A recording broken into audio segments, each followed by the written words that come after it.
O clima no Congresso pegou fogo e o que parecia mais uma sessão comum se transformou em um confronto histórico. Deputados que antes dividiam o mesmo espaço agora se encaram como inimigos.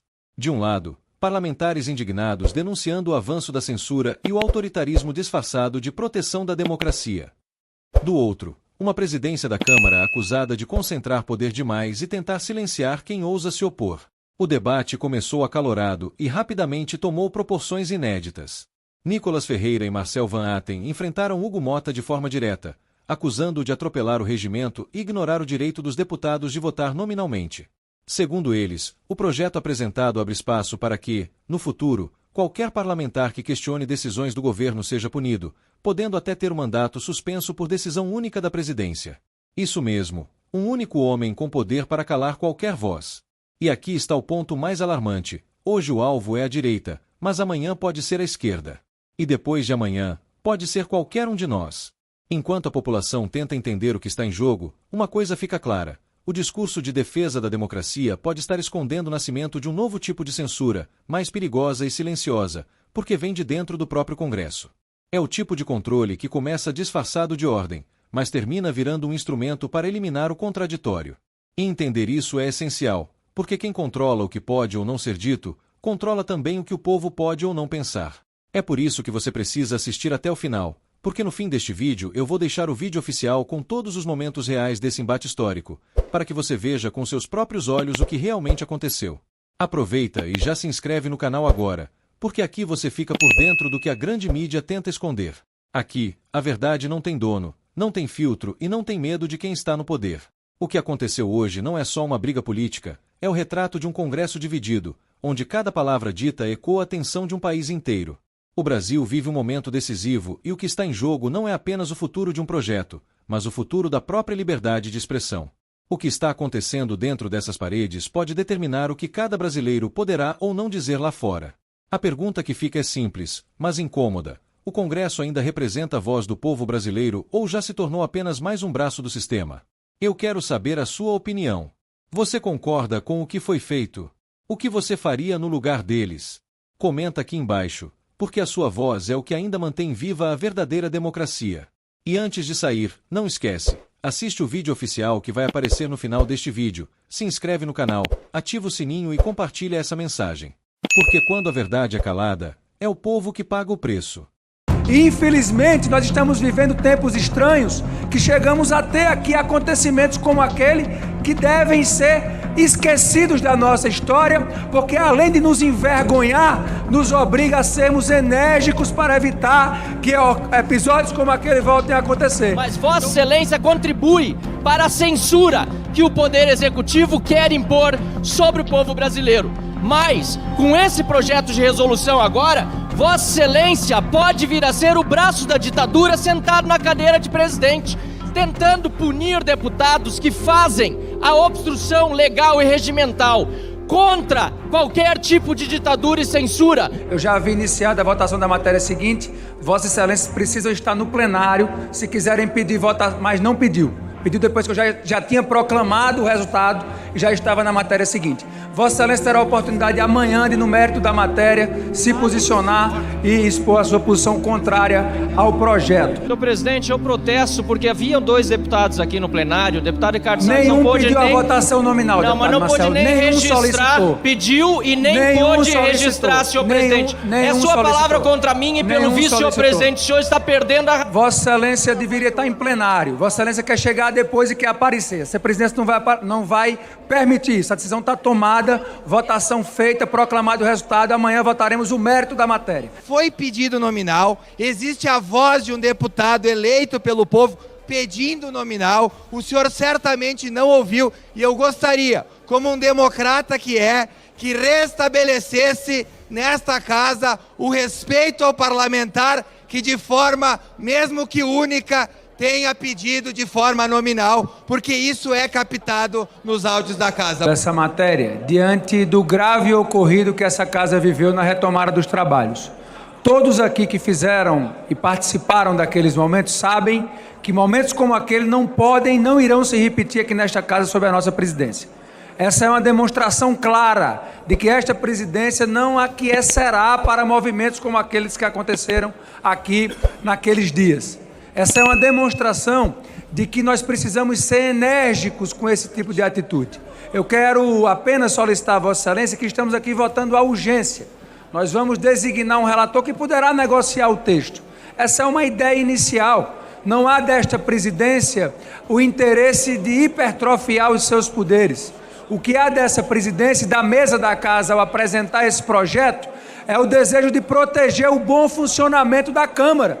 Mas algo precisa ser feito, porque como nós estamos tendo movimentos completamente desequilibrados, nós só vamos conseguir controlar isso se tivermos sob a mesa, não sob essa presidência, mas sob a mesa, a condição de, se acontecer novamente episódios como aqueles que aconteceram, nós temos a condição de punir, de sermos pedagógicos com quem não cumprir o regimento interno da Câmara dos Deputados do Brasil. Eu vou utilizar aqui um eufemismo deselegante da sua parte, de basicamente eu conversar hoje com o relator, conversei com o Geidel, alinhamos um texto para que a casa siga um caminho de pacificação, de conseguir propor boas medidas aqui para essa casa, mas após a fala do deputado Maurício Marcon, o senhor rapidamente finaliza a votação, sendo uma votação simbólica de um tema importante. Quando o projeto é bom, não precisa atropelar. Então eu queria deixar isso aqui bem especificado, porque não acredito que essa seja uma postura que o presidente deve adotar aqui nessa casa, seja para quando me interessar e quando também não me interessar. Segundo ponto, a sua resolução, presidente, que diz a respeito de punir aqui as pessoas que fizerem obstrução por qualquer meio, eu vou ser bem sincero, a esquerda também já te utilizou dessa mesma atitude para poder ocupar aqui essa mesa. As medidas, senhores, zero. Sabe o que é desrespeito para mim e desrespeito a esse Congresso? Rachadinha. Rachadinha faz a imagem desse Congresso aqui ficar manchado. Sabe o que mancha a imagem do Congresso, presidente? O presidente do Congresso, Alcolumbre, dizer que não importa se tiver 81 assinaturas, que ele não vai patar o impeachment do Alexandre de Moraes. Isso é desrespeito com quem é legitimado para poder representar o povo. Sabe o que é desrespeito ao Congresso Nacional? Quando esta casa reprova o aumento do IOF e o PT aciona o ministro Alexandre de Moraes para poder derrubar o IOF, e essa casa sim, neste momento, é desrespeitada. Sabe o que gera uma imagem negativa do Congresso para a população? Quando os crimes aqui dessa casa ficam impunes. Agora, deputado aqui na nossa frente, senhor presidente, se possível, eu peço só um pouquinho de atenção. Obrigado, sem problemas.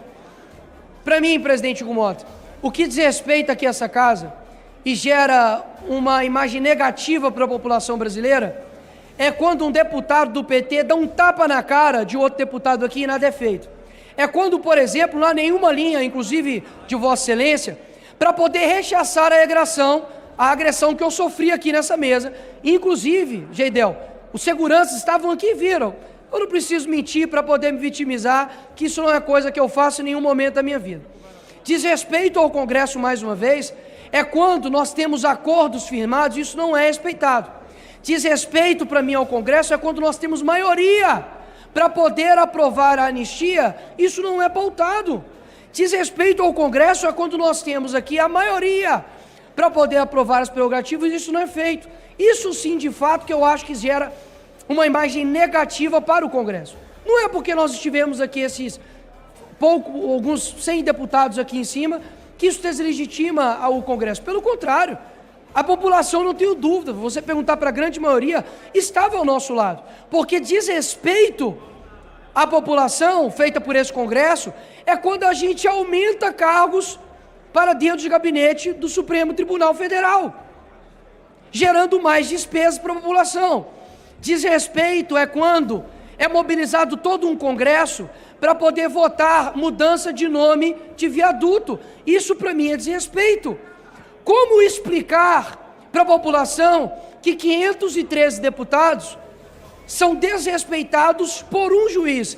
Isso para mim é desrespeito. Agora, um ato simbólico, Zé Medeiros, aqui em cima, para poder clamar a atenção de que nós estamos sendo desrespeitados como parlamentares, isso sim para mim é desrespeito. Sabe o que é desrespeito?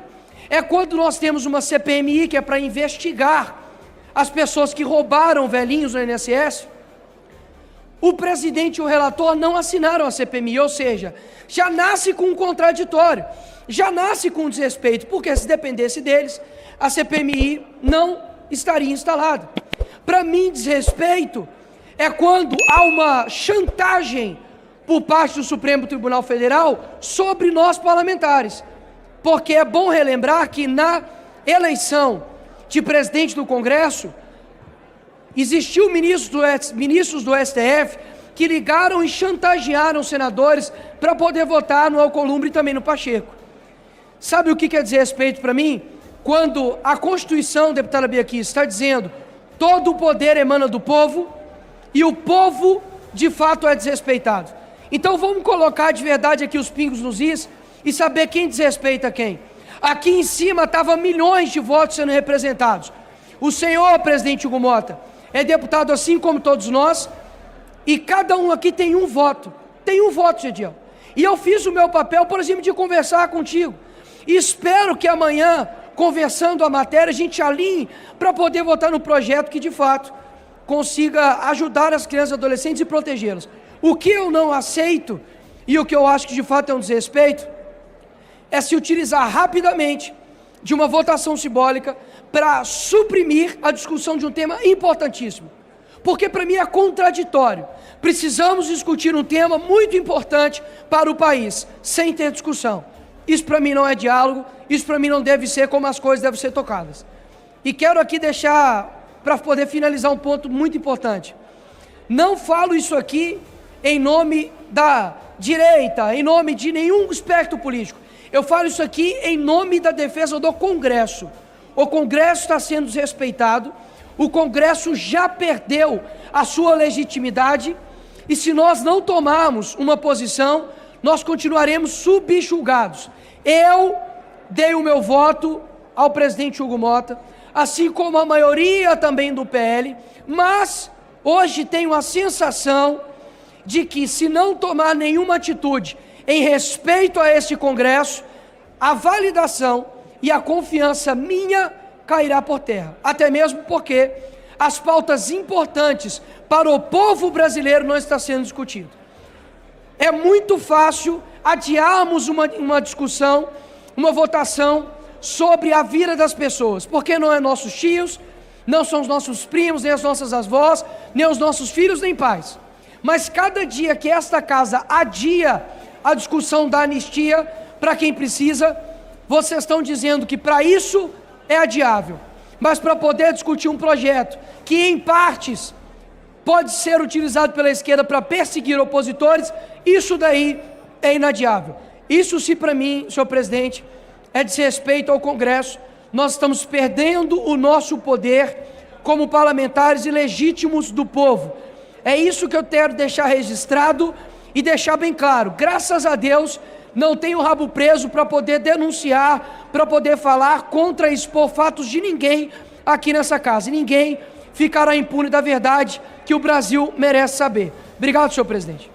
A gente nem precisa mais do judiciário para cometer abuso contra a gente, porque agora o próprio legislativo vai cometer, com um poder imperial de um presidente da Câmara dos Deputados, com um projeto de resolução, suspender o mandato de um parlamentar monocraticamente, e a decisão dele vai valer enquanto não tiver reunião da mesa.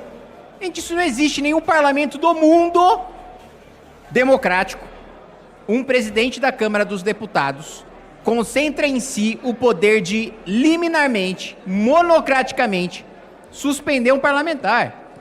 E veja, eu escutei preocupações aqui de parlamentares de esquerda. Eu sou a favor, sim, que se passe uma régua. Olha, a partir daqui não pode mais ocupar a mesa diretora. Ótimo, porque o PT já ocupou lá atrás com a Fátima Bezerra, dessa vez foi o PL, vamos passar uma régua, tá, agora não pode. Ótimo, podemos fazer isso. Agora, dar o poder para o presidente da Câmara dos Deputados suspender o mandato de uma pessoa sozinho, amanhã pode ter um presidente que não gosta do PCdoB, do PT, do PSOL. Amanhã pode ter um presidente que vai ser desafiado por algum parlamentar de esquerda. E aí ele sozinho vai suspender o mandato de uma pessoa. Isso não é razoável, gente. Independentemente do ponto de vista ideológico. Veja, e quando um presidente que não gostar de um parlamentar de esquerda no futuro, porque eu ouvi aqui também uma argumentação, não, mas é só agora. Depois é projeto de resolução, a gente muda para o próximo presidente. Qual presidente da Câmara vai abrir mão do poder de monocraticamente suspender o mandato de um parlamentar? Nenhum, jamais. Nunca nenhum presidente da Câmara abriu mão de 1 centímetro de poder. Tá de ordem para fazer questão de ordem. Se for sobre a questão da votação da matéria anterior, a matéria está vencida, não vou dar o direito de votação. Já encerrei. Tem direito de fazer a questão de ordem. Não, já encerrei, pelo amor tá? de Deus. Senhor presidente, artigo 186 do Regimento Interno estabelece que o processo nominal será utilizado nos casos em que seja exigido quórum especial de votação. Regime em tramitação de urgência exige um quórum especial. Portanto, está vinculado a uma apreciação como essa a orientação. Tem que ter um processo nominal. Obrigado. E não foi feito, presidente. Eu quero sinceramente, não acreditar que Vossa Excelência esteja fazendo escola com Alexandre de Moraes. Porque o presidente, que muitas vezes tem sido democrático, quer tratorar toda uma bancada que é contrário a essa proposta. E que deve ter um diálogo, que deve ter aqui um debate. Nós temos o direito previsto no regimento interno. Inclusive, peço aqui ao secretário-geral da mesa, Lucas, que possa falar com o presidente. Que o que está disposto no artigo 186 é que é processo nominal.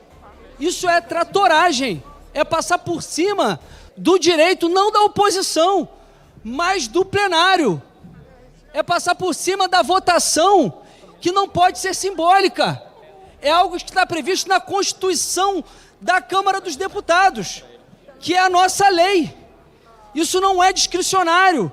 Não cabe ao presidente decidir se, nesse momento, ele deve fazer uma votação simbólica, quando o que está previsto na nossa lei é que será, porque é uma votação em que se exige quórum especial de votação. Por isso, senhor presidente, eu peço aqui que o presidente possa reconsiderar, acolher a minha questão de ordem e votar o regime de urgência, porque todos queremos aqui, eu não tenho problema algum, nós não temos problemas em perder o voto.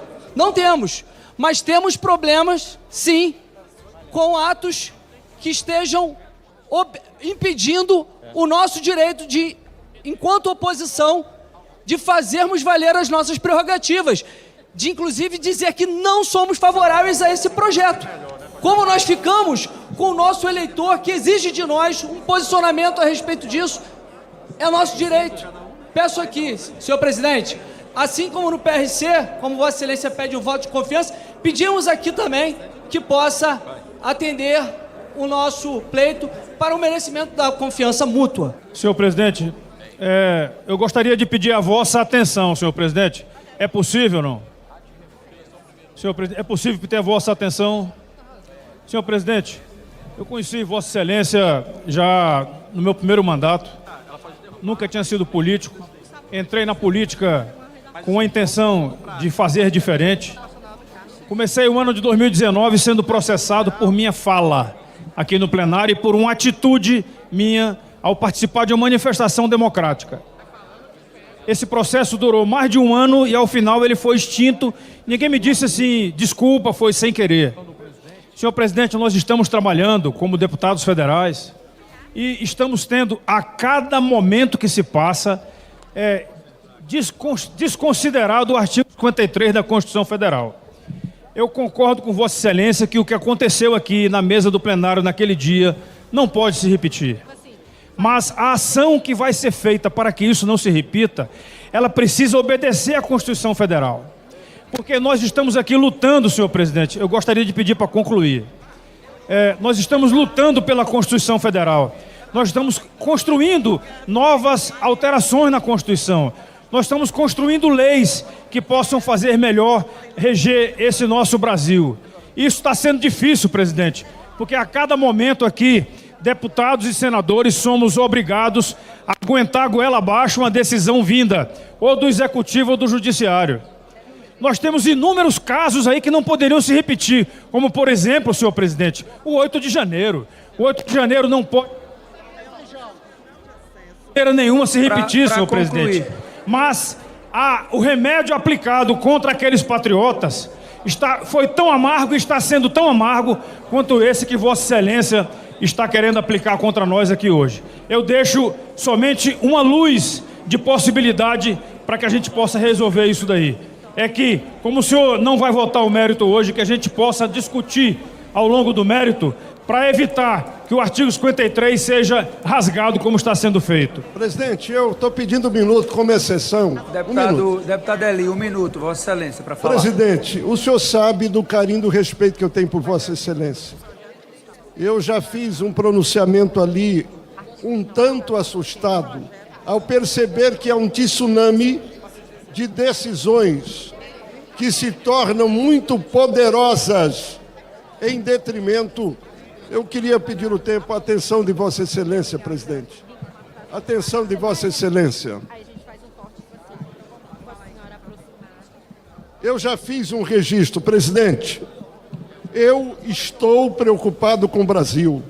Eu estou ouvindo a voz das ruas. A sociedade cada dia mais reage dizendo, olha, o que é que vocês estão fazendo em Brasília? Eu não posso, presidente, pegar um fato isolado e colocar numa legislação que vai servir para hoje, para daqui um ano, para daqui 10 anos. Isso é extremamente grave. Hoje a esquerda comemora, mas eu já vi eles fazerem coisas piores aqui. Eu acho que essa casa precisa de compreender que a autofagia é a autodestruição do poder. Eu estou clamando pelo espírito democrata e Vossa Excelência, que tanto no seu pronunciamento citou Ulisses Guimarães. É um tempo que Deus lhe deu aí. Por favor, vamos fazer um resgate e não vamos deixar os deputados em polvorosa por posições que tem aqui. É um pedido que eu faço. Presidente, muito obrigado. Senhor presidente, essa casa é a casa do povo. É a maior representação da democracia que existe no Brasil. Aqui estão representados os votos de todos os brasileiros. Aqui um deputado não é um deputado. Aqui ele representa milhares de pessoas. Essa casa aqui é uma casa que tem que ter o cuidado de preservar a democracia. E a democracia, não posso ter um presidente, nesse momento, senhor presidente, o senhor é uma pessoa que eu gosto, que eu tenho afeto, e eu sei que é recíproco. Agora, qualquer outro presidente que não goste de mim, ele vai pensar, qualquer deslize ou qualquer atitude que eu tomar diferente, eu vou ser punido. Poderia ser punido por um presidente que, por ser de outro partido, porque não gosta de mim. Por isso que essa casa tem os freios, os contrapesos de ter um julgamento justo na comissão. Que pode acontecer com qualquer um, não é agora. Não é porque o presidente é Hugo Mota, mas qualquer outra ocasião, se tiver um presidente que não gosta de um deputado ou não gosta de outro, pode cometer uma agressão, suspendendo o deputado, punindo o deputado, sem ele ter direito de defesa. O direito de defesa é coisa básica da democracia. Deputado Orlando Silva, um minuto. Presidente, eu queria pedir um minuto da sua atenção, presidente, porque é sobre esse projeto de resolução. Eu reconheço que Vossa Excelência tem razão quando busca medidas para afirmar a democracia da casa, para afirmar o regimento da casa, que tem que valer contra todos. O regimento tem que ser aplicável a todos nós. Mas, presidente, em defesa em defesa do exercício da presidência dessa casa, presidente, eu quero fazer um apelo a Vossa Excelência para refletir sobre a concentração de poder nas mãos do presidente para tomar uma decisão, que é uma decisão muito dura, uma decisão muito forte, que impacta sobre o exercício do mandato parlamentar. A mesa é um núcleo muito reduzido de parlamentares. Hoje, nós temos capacidade, pela tecnologia, de reunir. Para concluir, presidente, nós temos possibilidade, pela tecnologia, de reunir a mesa de modo célere e termos uma deliberação da mesa acerca de momentos graves da casa, como que nós vivemos na semana passada. Por isso que o apelo que faço, presidente, é nós reavaliarmos essa decisão do presidente ad referendo. Tudo mais, eu estou de pleno acordo. Só que reunir a mesa é possível. E a hipertrofia da presidência, para concluir mesmo, agradeço a sensibilidade de Vossa Excelência, porque não podemos tomar uma decisão em função dos sabores da circunstância. Hoje, eu estimo que o presidente Hugo Mota use esse poder com parcimônia. Amanhã eu não sei quem será o presidente, e eu não quero que seja ao arbítrio que possa produzir arbitrariedades. É o registro e o apelo que eu faço para Vossa Excelência. Um saco preto.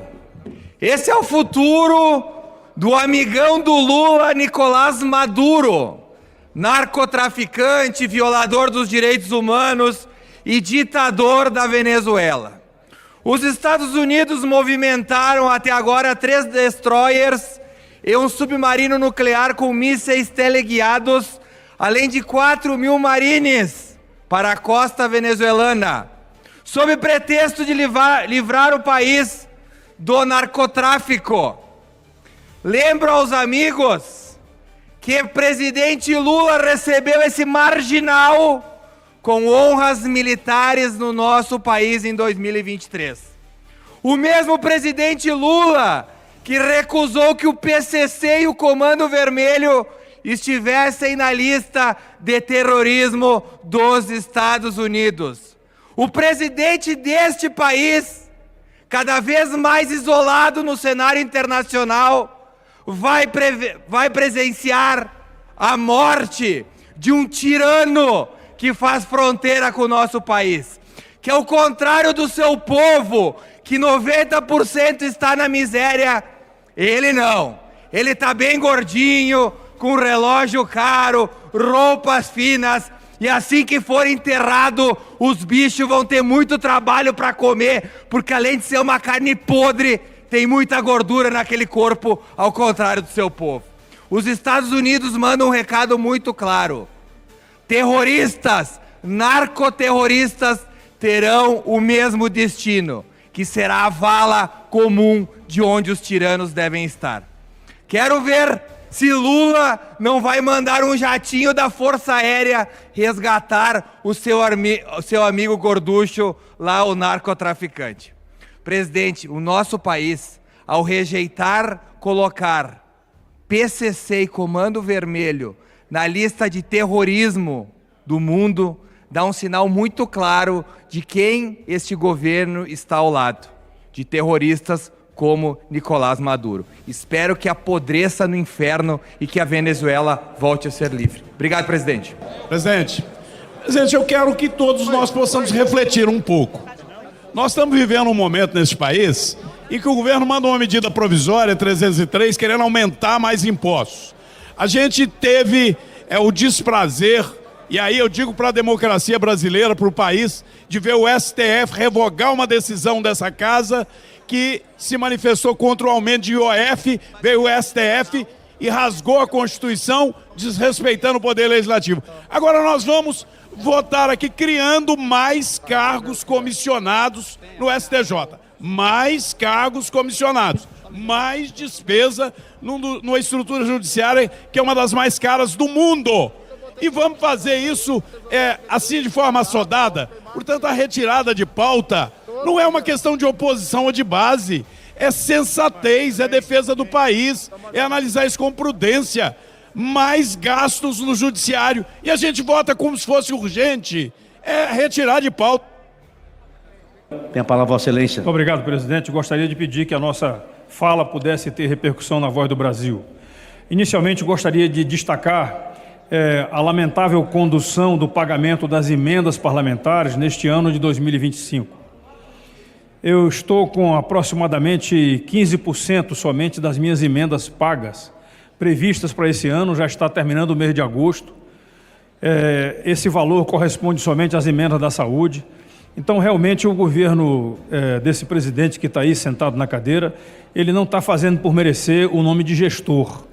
É traumatizante para os prefeitos, principalmente, porque as emendas, elas representam o dinheiro do povo que volta para o povo.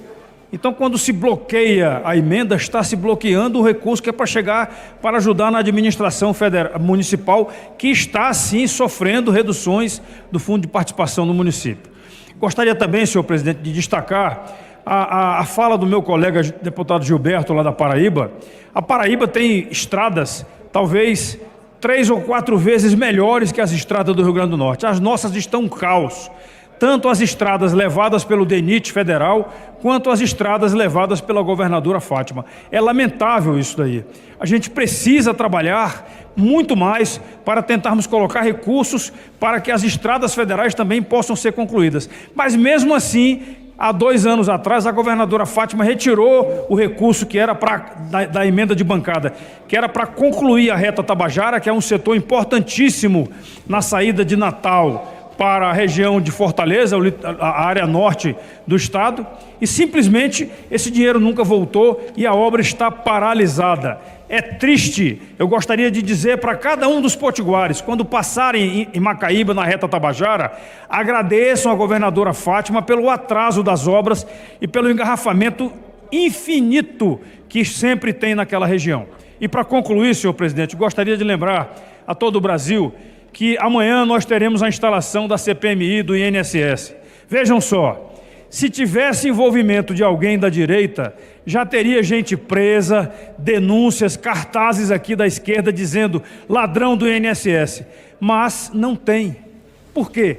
Porque o maior roubo, os maiores roubos aconteceram entre 23 e 24, exatamente nesse governo do Lula. E o pior, lamento muito, eu até achava que a Procuradoria-Geral da República teria um trabalho isento nessa hora da investigação aqui do roubo, do escândalo do INSS, do roubo dos velhinhos. E, infelizmente, não está acontecendo. Já liberaram o ministro e liberaram também o presidente do INSS.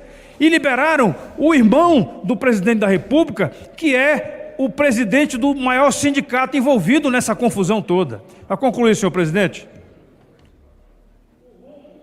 o rombo do INSS não pode ser coberto com recursos do orçamento. E já estão fazendo isso para pararem com as ações judiciais. Ora, mas o que está acontecendo? E cadê a devolução do dinheiro?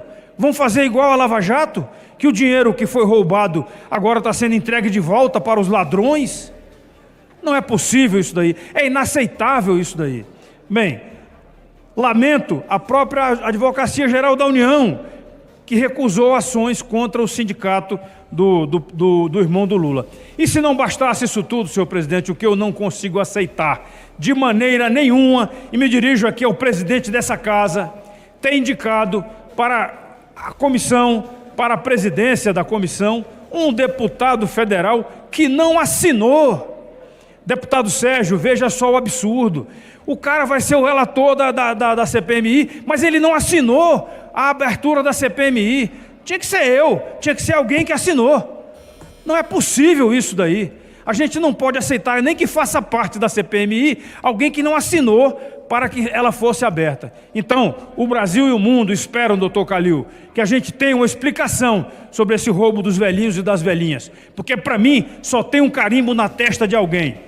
Lula da Silva, presidente da República. É uma pena a gente ter esse empreendimento do mal, porque o PT conseguiu criar o empreendimento do mal, roubar os velhinhos. Muito obrigado, presidente. Senhor presidente. Presidente. Muito obrigado. Eu quero aqui agradecer o prefeito Fábio Alessio, de Ubiratã, do Paraná, sua esposa, Luciane, vereadora, eu faço registro porque ele era muito amigo do Caíto Quintana.